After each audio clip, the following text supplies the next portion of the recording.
There's no question Steve Nash is the greatest basketball player to ever come from Canada. It's hard to believe now that Nash was drafted into the NBA to become at best a backup point guard. 18 seasons later, he amassed more than 17,000 points, 10,000 assists, and 2 MVP trophies.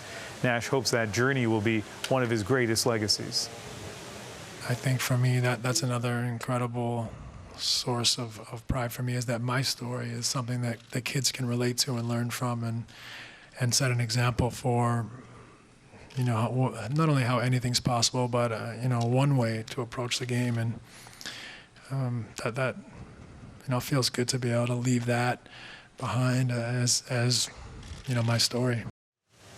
If anybody knows what it's like to achieve excellence after being an underdog, it's this guy, Shane Foxman. Yes, and being undersized by standards. It really is amazing. When you think about, now, there's been great Canadian athletes, and you can think about all the guys that dominated in the NHL, and you think of Gretzky and Lemieux, but a kid from Victoria, just over 6 feet tall, to not only make it to the NBA and star in the NBA, but be the 2-time MVP, it is absolutely mind-boggling to think that he reached those heights. And he did not only inspire kids about, you know, reaching, going for your dream, but just basketball in general in Canada. How many kids all of a sudden started paying attention to, he made it. He's not the biggest guy, he's not the most athletic guy, but look what he did. He just works hard and he shoots the lights out every night. I can do that.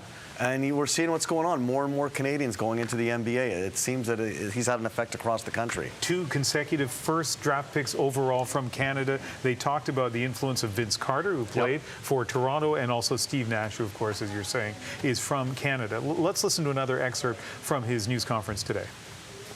A lot of disappointment not to win a championship in my career. At the same time, you know, I definitely left it all out there.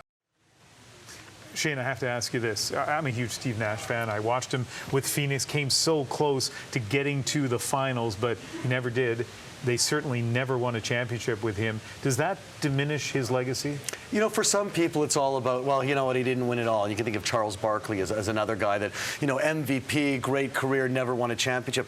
I think he's underappreciated still. You forget how good this guy was, considering his, and again, you say physical limitations, but you consider in the game that he's playing. Here's a guy that is like 3rd all-time in assists. Talk about a guy that makes the players around him better, which I think is that when you look at a great players, that should be really one of the defining things. And he's a beautiful passer. I mean, well, the passes that's it. he averaged 8.5 assists a game. He shot just under 50% in field goal range.